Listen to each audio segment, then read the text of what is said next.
and welcome to the Yap School Transformation Conference 2010. Yeah, that's worth clapping.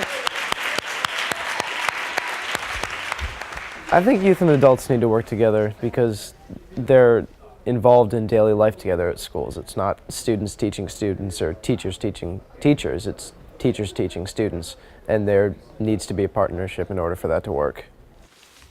It's easy to say that there's a problem with the educational system as it is, but it's hard to actually try and instigate change yourself. I don't see why it's that hard to change. Like, we have the stats and stuff. Why can't we just change it like that? Why does it have to take so long?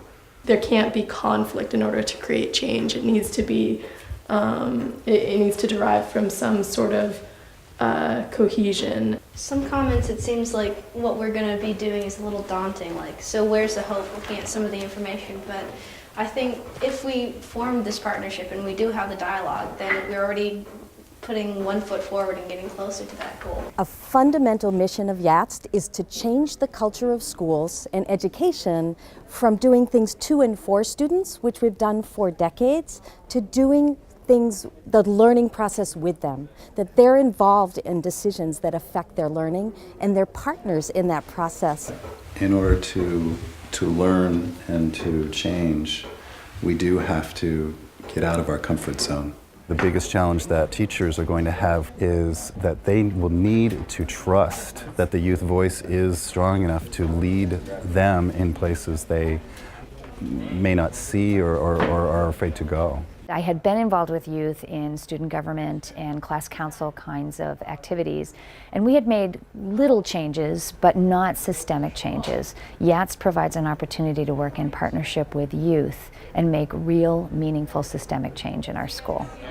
So the black and white are schools now, whereas the colorful ones are what we hope. Here, everybody take a couple. Really? That's like almost relevant. I think it's relevant, yeah. The teacher is a facilitator of learning and discovery.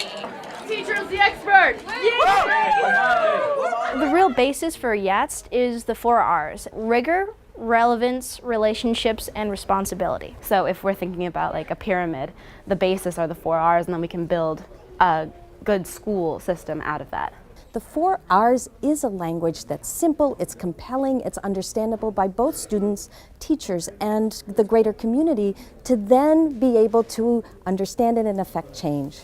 The people in the middle will tell their stories about relevance. The people on the outside, your job is to listen to them. You can ask probing questions if you'd like. And we all ended up getting challenged equally, and I feel like that was like the best way to do it. So I definitely feel that the rigor depends on what class you're taking. In a lot of ways, I'd prefer a smaller school environment because more hands-on with the teacher. Here at Harwood, we use the 4 R's to design a survey that our YATS group gave out. We started with a student survey, and the student survey basically just told us what the students thought about school based on the 4 R's. And then we surveyed the teachers, and we just wanted to compare and contrast the two. For faculty, they really felt that they taught using relevance and connection to students. The student data tells us differently. We didn't realize that the teachers had such a different view from the students. When this small group speaks not just from their individual perspectives, but rather goes to every student and every teacher and brings out the perspectives of all the stakeholders, they are far more powerful. The students are running a InService in January, which I think will be a very eye-opening event.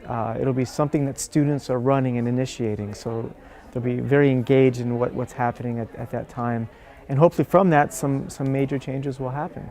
We do not focus on deficits, but we know when we build from internal strengths, we have the solutions. We're going to take this a big step deeper in terms of exploring essentially 5 different reasons that are pretty compelling about why young people should be at this table of transformation. You will go in silence and begin to look at the 5 options.